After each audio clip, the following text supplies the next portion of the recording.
Good morning and welcome to a Yarn Live. Got a very special guest. I love having a yarn with Dorenda.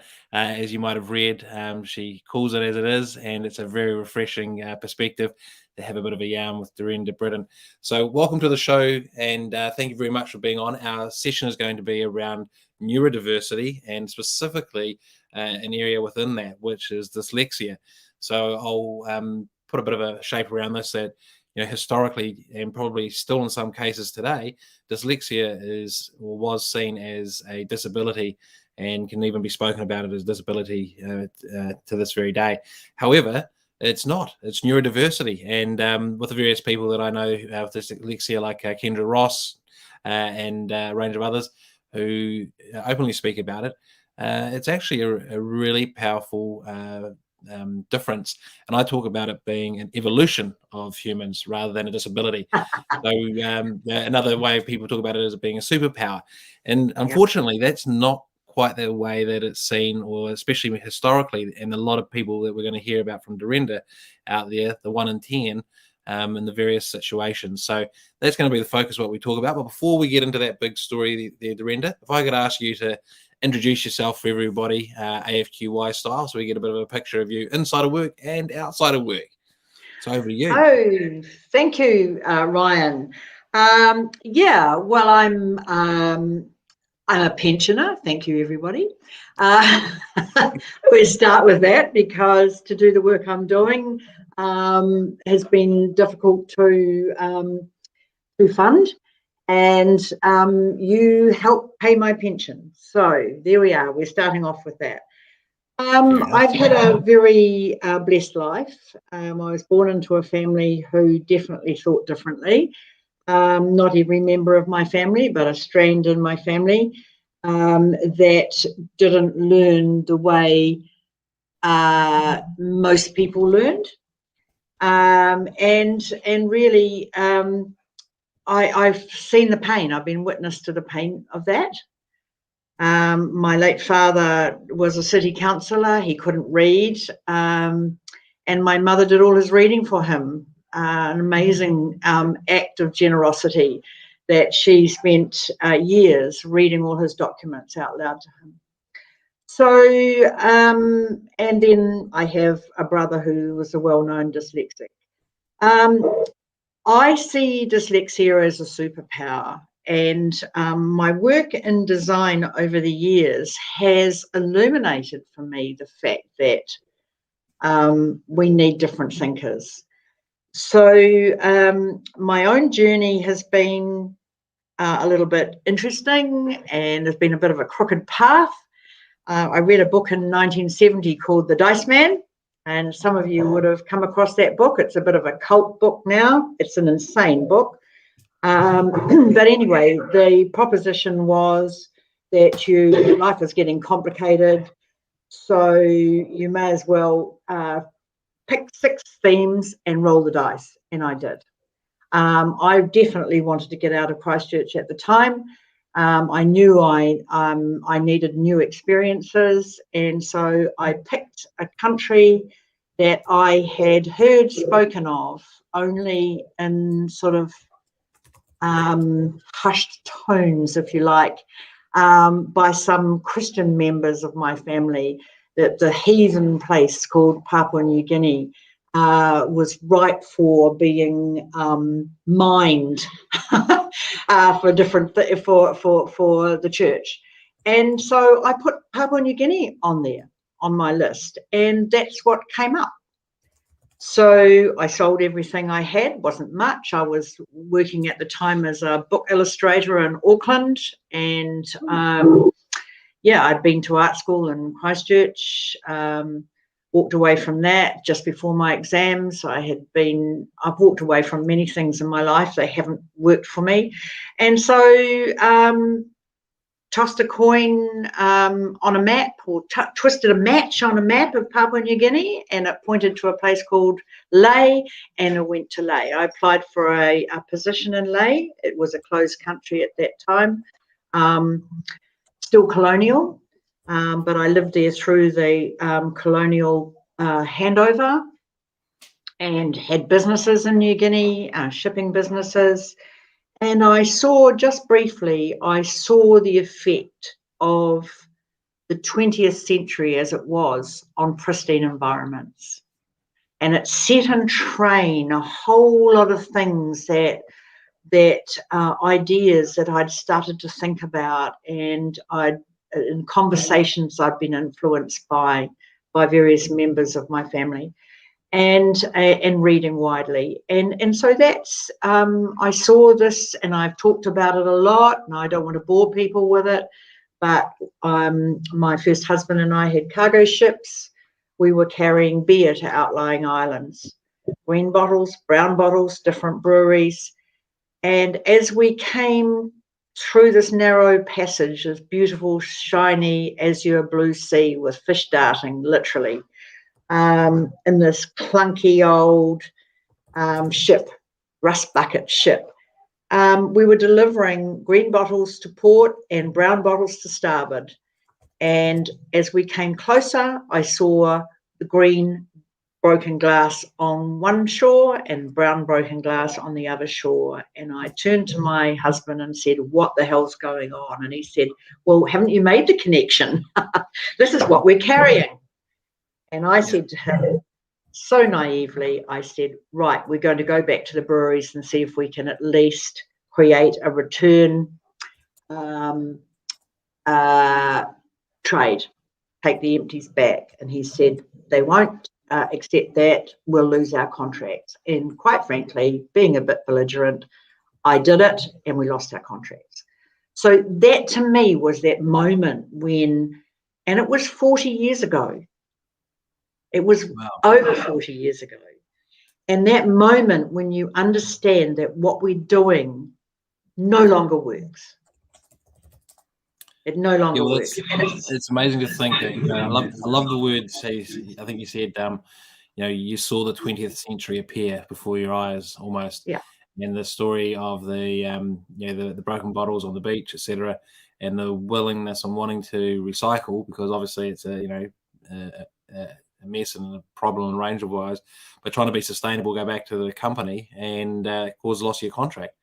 That would have been quite impactful.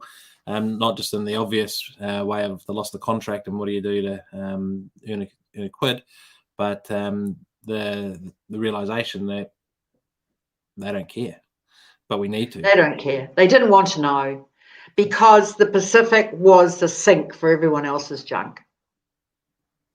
We used to plough through, in the 70s, plough through islands of rubbish. The world didn't want to know. Really? No. Far out. The world didn't want to know. Now we know. But we could have started to work on that problem many years before we did. The point is that until we're affected personally, people can't shift. And I'm not saying that I'm the best person, that I've got all the systems right and that I do everything for the environment. I do what I can, but there are always ways that I could be better. Yeah, and that point that you make, like as you're sitting there in Christchurch, one of the perspectives I had around the earthquake was that we see earthquakes on TV from around the world all the time, and we're just like, oh, well, that's terrible. But then when it was an earthquake here in New Zealand, obviously I wasn't in the heart of it. It wasn't in Christchurch, but even so, what my point is that rather than being, oh, that's just an earthquake on TV, it affected me personally. I have family in Christchurch, and there's their stories, etc. But it just sent a shudder through you. So that your point about people don't care until it's personal. With what is it, the COP21? Just on recently. No, 26, my friend. We've 26. been through many of these. I thought it was 26, but then I'm going, hang on, no, it's 2021. No. 2021. I'm just thinking, I wonder if that's a message that anyone has worked out and taken to that, because it really, that's pretty much the kernel of it in my mind. Well, the Pacific Islanders are right there in full force. They have a story to tell. And I'm right there behind them. I keep in touch with a lot of people in the Pacific, and including a very good friend of mine was the secretariat for the Pacific Forum. And I just, they've been the dumping ground. They have been the dumping ground. So so that had a big effect on me. Yeah. And it wasn't a story that people would take too easily. No, well, it sounds terrible, you know. Yeah. And again, from my perspective, and I think for many others out there, they'll be like, I've never heard about this before. Like, we know about rubbish or plastic in the ocean now, and there's the talk about the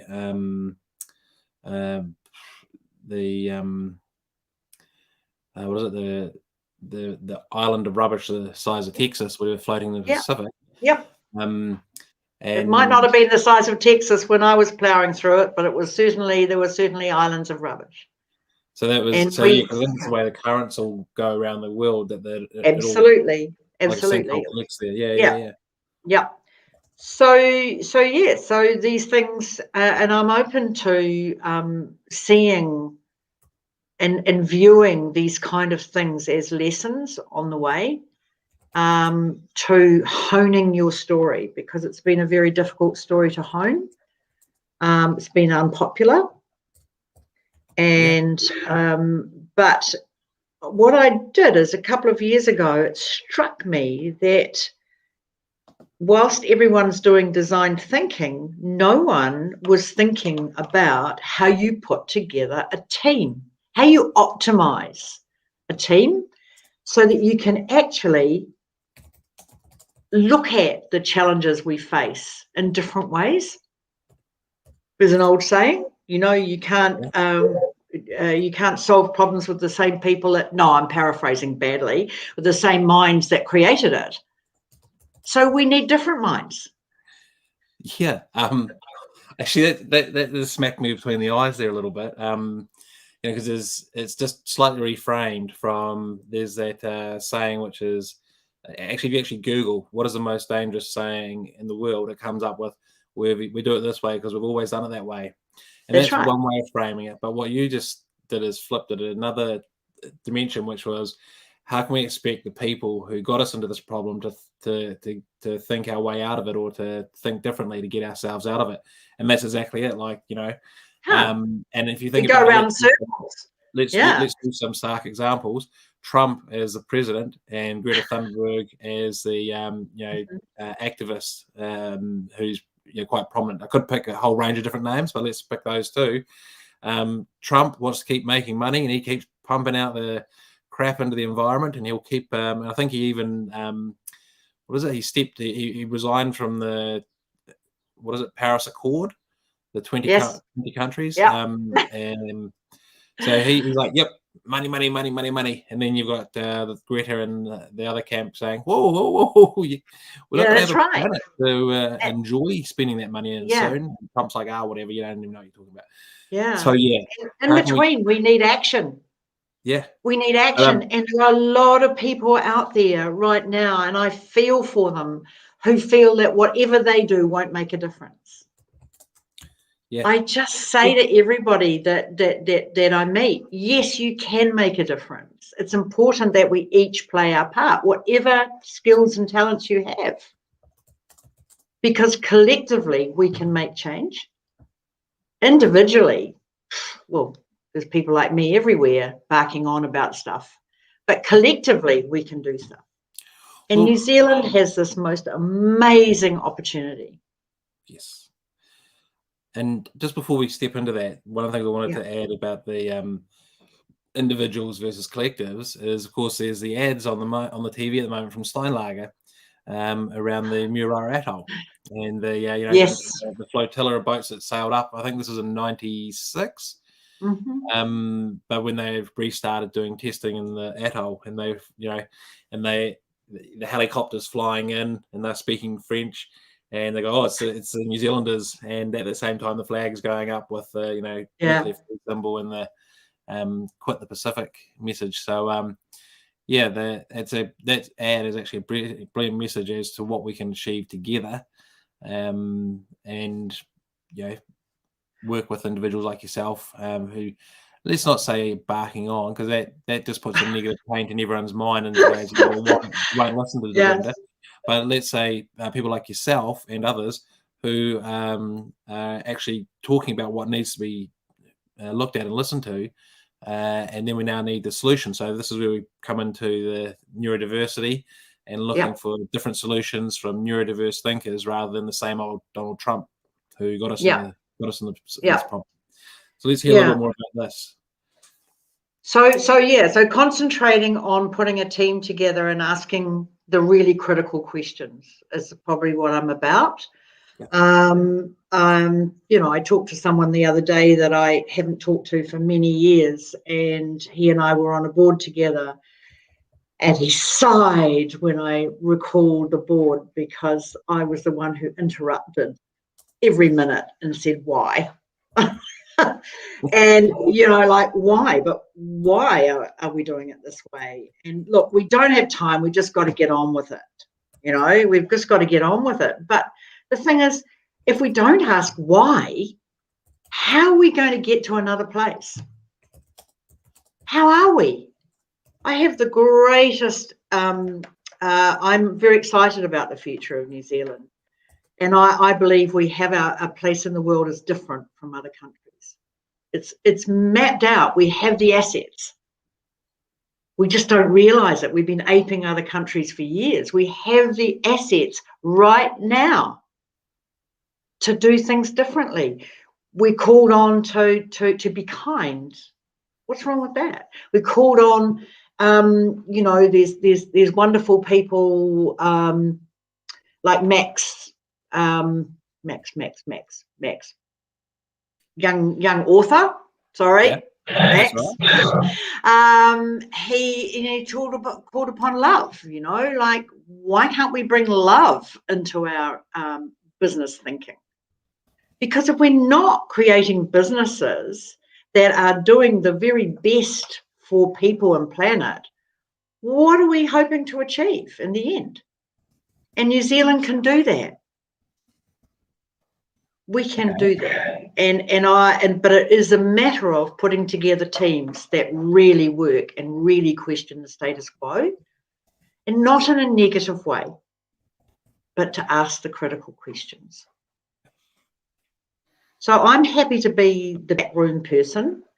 I'm a bit like I'm thinking about the systems behind the results, because that is quite an unglamorous place, and we're not keen to spend time on setting up for good design. We want to just get straight into it, but my interest is in setting up for good design outcomes.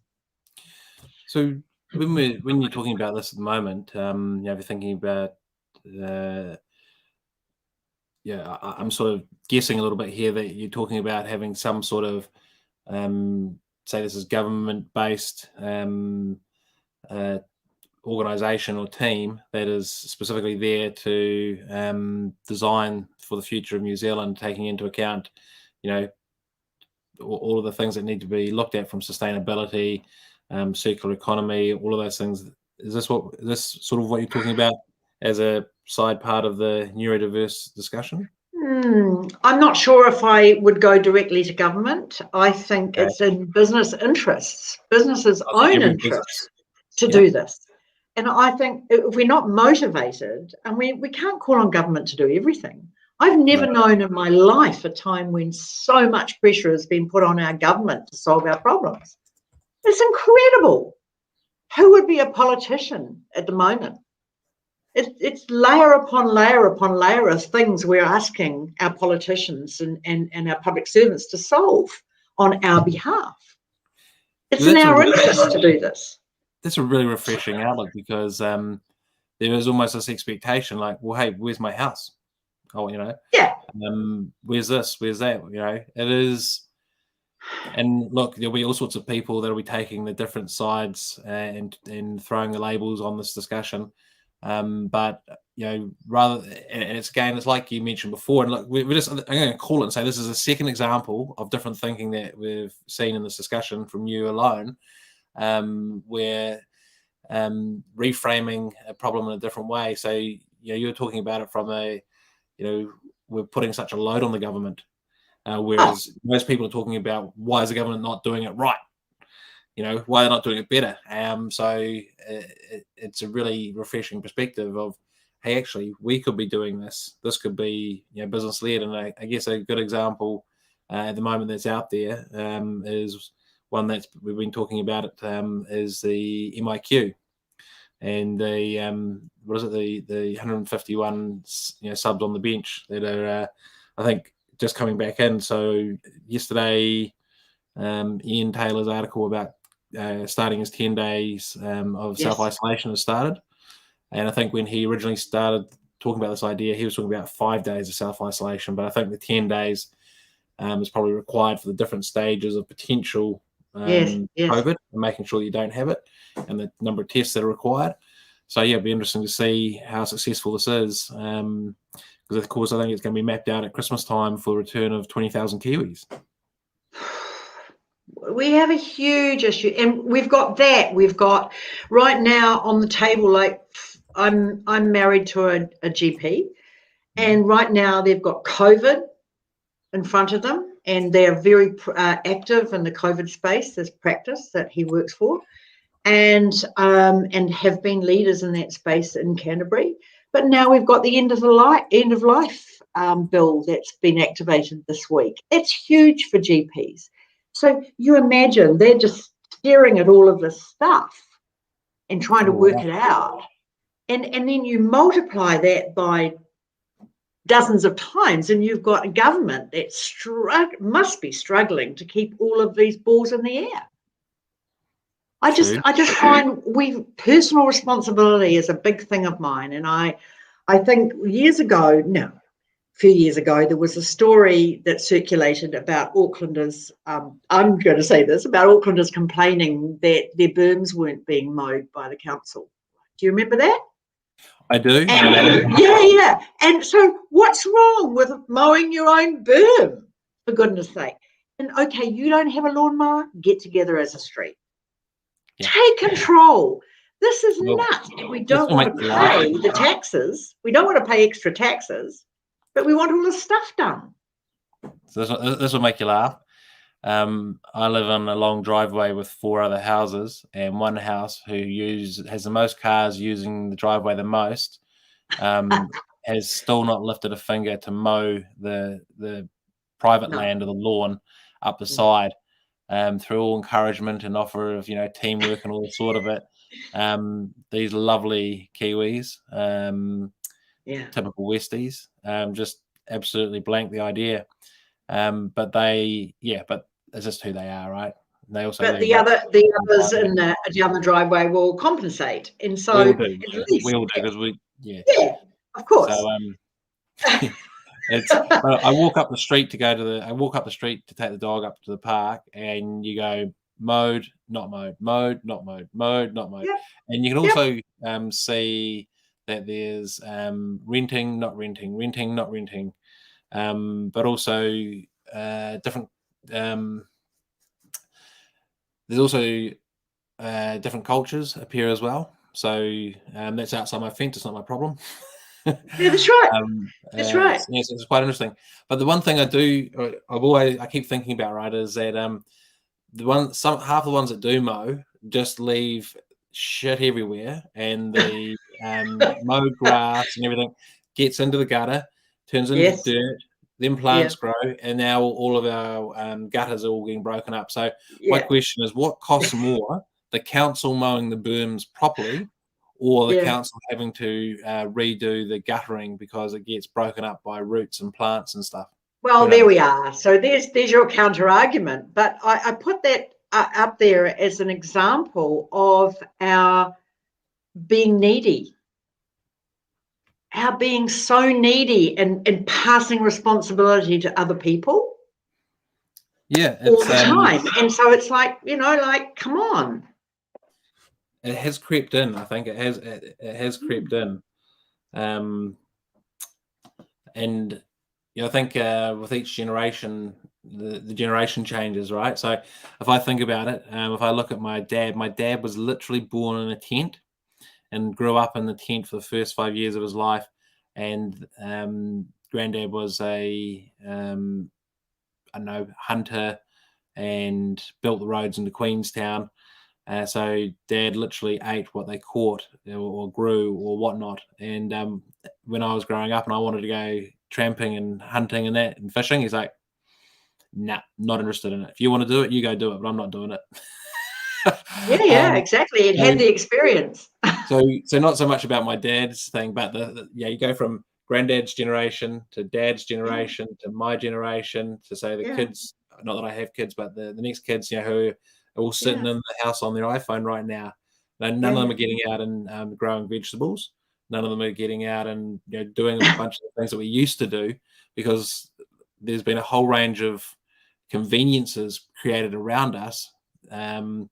So it's like when the GFC hit and people were losing their jobs, for some people it was the first time to experience unemployment happening.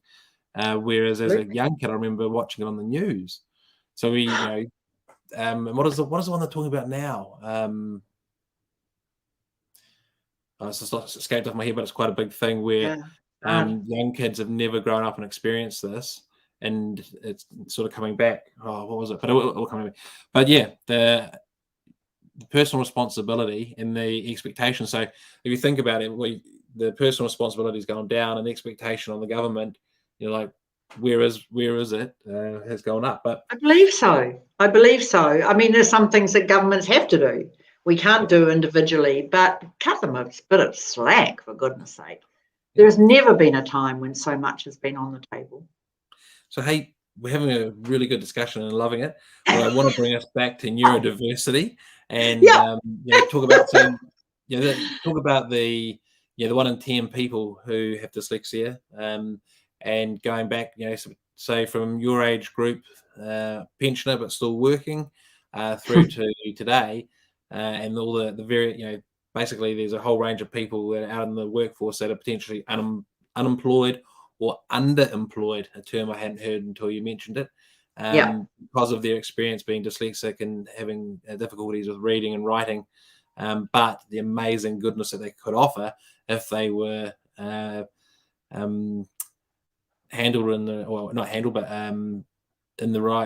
the right opportunity. The structures given of respect, education and things are not put there. So if you think about your father being a city councillor and your mum having to read him all of his reading, there's a great example of how it was got around by your father and your mother. But there are probably people out there that haven't got around it and therefore are underemployed or unemployed. So, once again, my father married an educated woman. Let's just think. I'm not interested in particular in, and I've done a lot of work in this space. It is particularly, I don't think well-off families really need much help, because they do find their children work. They do create opportunities. They do tend to buy their children businesses and whatever. My brother was helped enormously by our father. Pardon me. He couldn't have done what he did without our father's backing. So, but what about the majority of people who don't have that background that can help them out? And their lives are just preordained to be less than they could be. I find that deeply upsetting, and I find it really crazy to think that by ignoring people's innate talents and not opening up opportunities for them, they will be given a spade because their father had a spade, and that, to me, we create this intergenerational situation. I cannot believe, and as my friend and colleague, not colleague, my friend Andrew Beecroft, Judge Andrew Beecroft said, 1 in 10. And it was staggering when I heard that the first time a year or so back. 1 in 10 New Zealanders is estimated to have a dyslexic brain. I'm not going to say suffering from dyslexia, but have a dyslexic brain. Where the hell are those people? I mean, the thing is, we're desperate to open our borders for skills. The government's trying to manage that opening of the borders, And yet we're ignoring skilled people within New Zealand right now. And I've talked in the last few weeks to companies who have deliberately employed dyslexic people, and they're overjoyed with the result.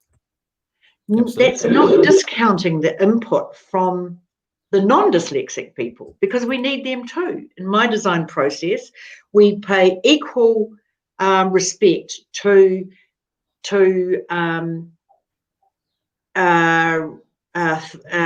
longitudinal thinkers, I'm trying to think of the word, and for crazy linear thinkers, because the world needs them. But we also need to pay equal respect to creative thinkers. We need both in problem solving. And so I've got an old saying, you know, if you leave the world to analyticals, nothing would ever get started. But if you leave the world to creative people, nothing would get finished. You know, and so we need the starters and the finishers. I love it. I love it. Yep. We need them. Really, so in our design process, we include both. Yeah. So I'm just getting my own note here. The skill shortage right now could be positively affected by enabling dyslexic thinkers who have historically been given the spade or physical jobs that don't require reading and writing. And yet reading and writing is the gateway to employment for many people. So we've got to look at our recruitment and our HR processes. And this is urgent. And I've talked to many people about this in the last few months, and I'm starting to get quite excited about it. Okay. Because you're excited? Well, I got asked by a large company, a large tech company in New Zealand, to put together a proposal and how they might encourage more alternative thinkers into their teams. Okay, so when we investigated that, we found that they probably, the odds are that they have many alternative thinkers in the organisation right now who are hiding, right? Because they've been damaged through their education. They're not going to declare that they're dyslexic. They compensate. And so they're likely not to be in the sort of roles that they could be in. And could be effective in. And so in approaching this problem, you've got to wind it right back and say, well, how do we prepare an organisation to invite in a whole lot more different thinkers, to work with the logical, progressive thinkers, right? Because we need both. But you can't just dump a whole lot of new thinkers in an organisation. You have to, and that's design in my view, you have to work backwards and say, well, what are the issues right back here? The goal is to optimise teams, development and design teams. What do we have to do leading up to that? And they're fields that are outside of my expertise. HR's not my expertise. Recruitment's not my expertise. Therefore, you need to actually have those skills on board as well. So just in order to do this. Just to throw a crazy idea out there, it's really simple. But you know, if a lot of the current process is based on reading and writing, whether it be writing a CV, writing a submission, or et cetera, or sitting tests, psychometric tests, et cetera. And you know, I've sat through those, and I didn't even like them, and I can read. That's another discussion.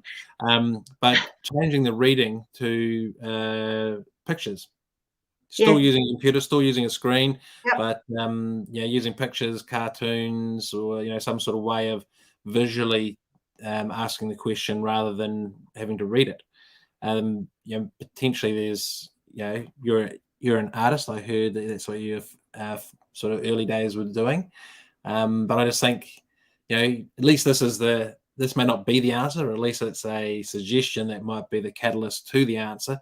But it sort of seems like a logical or pretty good start to convert anything that needs to be done by words into pictures.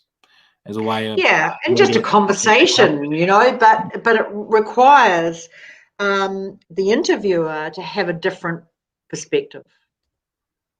Yeah. That's what's essential. So the interviewer must have a broader perspective, and they must understand what the goal is here, is to put together teams and groups of people that can question the status quo. Because our problems, our challenges, I don't like calling them problems, but our challenges and opportunities are huge. I'd like to say the old biblical word manifold, but I won't use that word. There's many of them. There's many of them. So yeah, I just think, and so my concentration at the moment for that work is with the tech sector. Yeah. Because the tech sector has been really putting pressure on the government to open the borders, and also trying to, let's say, refine the process of tertiary institutes to bring graduates through. But those are slow. The tertiary institute, I'm not dissing the tertiary institutes, but it's a slow process. We've got people out there now. Well, there's something you may have come across as the learn to earn. So there's an organisation called Elevating Aotearoa, and they trained, I think it's 8 data analysts that went into the Ministry of Education. And the learn to earn program is that they get paid a set amount for both years, but in the first year, a portion of it gets paid to the organisation that trains them. And it's a three-month training. So not 3 years, but 3 months. And it's highly vocational. So vocational probably is something that would suit dyslexic. Absolutely. Yeah, more so. So you're mentioning ARA earlier, and we had our the first AFXY in Christchurch at the ARA Institute. Yep. And had some great conversations with Nigel Young, and interestingly, some fantastic. So what we do is have a cohort of students come, and we had, I think, 6 students, and 2 of them have actually been hired by people that attended, organisations that attended the event and met them at the event, which is what the whole dream was. But this is sort of probably more typical circumstances, not so much what we're talking about here today, but coming back to vocational. So having had great exposure to vocational training through Techtorium here in Auckland, it's very much hands-on, and they're pulling apart the computers and doing the physical rebuilds, which of course now is replicated over into the cloud and doing it through software. That's right. But that's technical. That's technical expertise. Yeah. But there are other expertises required in product and service and system development. And that is contextual information, contextual view. And I think that's a separate thing altogether. So we need now, and I've been judging the High Tech Awards for something like, I'm hopeless with numbers, 25 years. Oh, wow. And close to. So it's an annual thing for me, and it's such an honour to be exposed to so many companies and their thinking. And what has evolved in the last few years is a greater need for companies to understand context. Yeah. So it's all very well to come up with a brilliant idea and think that someone in Silicon Valley is going to buy it, and you're going to come back to New Zealand and build another idea, and you become famous in your own backyard. I think all of that, we've been through all of that. We've been through all of that tech wonder stuff. Now we need to look at tech as just a tool. It's a tool. Technology is a tool, but context is really incredibly important here. Understanding why we're doing what we're doing, who for, and then how. And for that, we need different brains, not just technical whiz kids, because the technical people are amazing. I mean, I do some work with engineers at University of Canterbury, and I help them with their putting their ideas together and presenting to public. And these are people who are brighter than you could ever dream about. They've got the most the brilliant brains. But they always stand in front of me when I every year when I do this and say, I can't explain what I do. You wouldn't understand. I can't explain. It's too complicated. And I say, well, first off, I'm not an expert at anything. I'm a generalist. And I just want you to tell me a story that explains. Try a story. Yeah. You know, just explain through a story. What is it? What does this look like? And then I'll understand. And so will the public understand. Do you know what I mean? It's kind of, and it is about opening them up to context. People need a frame in which to think. The framing is really important. And we risk with just technology whiz kids that we lose sight of the frame. Absolutely. And that is why I'm more and more interested in people who challenge the context. Wow. They look at things differently. They ask the unaskable questions. Which comes obviously in spades from the 1 in 10 who are dyslexic thinkers. Well, if they're given the opportunity to, yeah. Yeah, and currently out there somewhere around New Zealand, potentially underemployed or unemployed. So yeah, I think the big challenge is how to attract those people into something that's not created yet, but can help shift them into the tech and business areas so that they can add their different thinking to solving these problems. But we're just coming up on 40 minutes or a little bit over.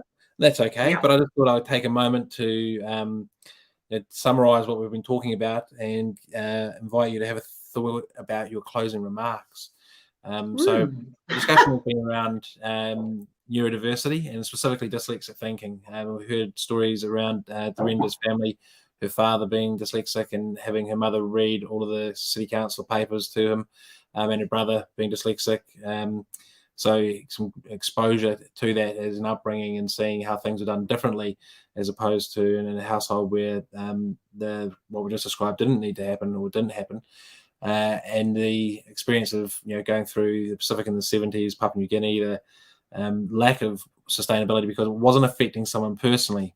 And until it is affecting someone personally, then they want to see that done. We had a great discussion around the Pacific and the rubbish. We now all know about it, but it was way back in the 70s, through to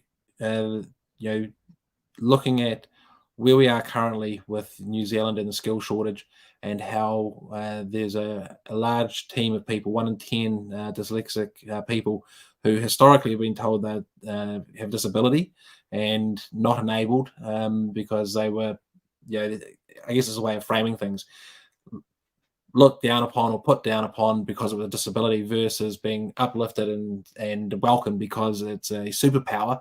But this amazing neurodiversity is there, not being tapped by New Zealand and could be tapped.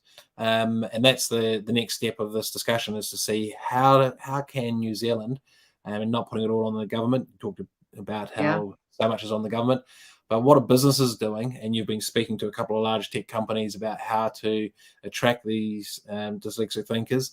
And I think about there's actually a course that I know Simon Thurlow from Perello has been on, which is how to write tech ads to attract women. And it had really positive effect. We need to talk. Yes, I'll connect you with Simon because that's in the same concept of changing status quo to enable attracting, in this case, dyslexic and different thinkers. And in his case, it was around attracting women to the company and the team, and he did. He had a great response from women applying for the job. So it absolutely 100% can and will happen. And that's the next part, is what's happening, and it's starting to pick up pace with the discussions you're having with companies. But that sort of summary, have I got everything in there that you'd like? Oh, I think you've got more than enough. Awesome. And what's your closing remarks? What do you want people to take away from this picture? I want people to believe they can make a difference.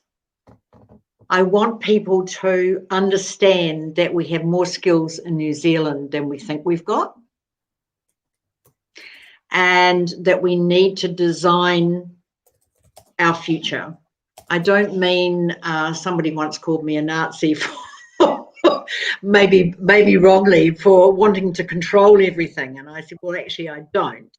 But I think we need some guidelines for how we will handle New Zealand's future and how we will answer the deep questions. Yeah. And stop avoiding the important questions. I wish I was going to live longer, because I want to see New Zealand in the future. I think it's a great country, and I think we have so much potential, and we tend to look overseas constantly for bright people, but we have them here. Not saying that we need to close borders and we don't need highly skilled people from overseas, but for goodness sake, not at the expense of our own people. Yeah. And so lastly, this to me is part of design. This to me is the side of design that will make everything work. Awesome. Just getting that in there. So, yeah, I quite like that perspective that, you know, and I get where you're coming from about the person who may call you a name and wanting to control everything. And what you're actually doing is introducing the concept of designing our future and addressing the things that have been avoided in the past, and which means doing things differently, which comes back to that old saying I mentioned 20 minutes ago around the most dangerous saying in the world is we do things this way because it's the way we've always done them. So you were pushing someone's button who didn't want to change, probably personally negatively affected them to change, whereas they might have been in quite a sweet spot the way things were. And that's I think that's it. If you're in a sweet spot doing what you do, sorry to talk over you, why would you want to change? I mean, I've never been in that sweet spot, so I've got nothing to lose. Same.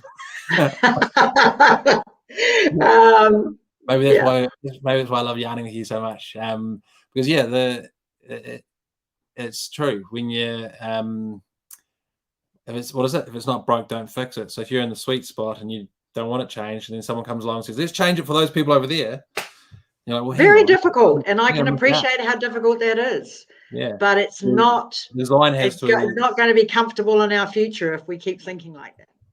Yeah, designing our future to enable everyone and keep everyone happy.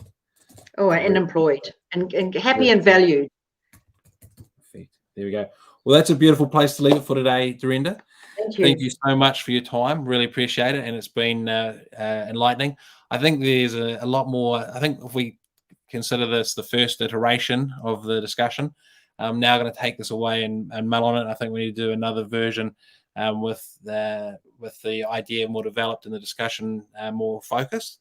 And now I've got it. I think I'm getting there.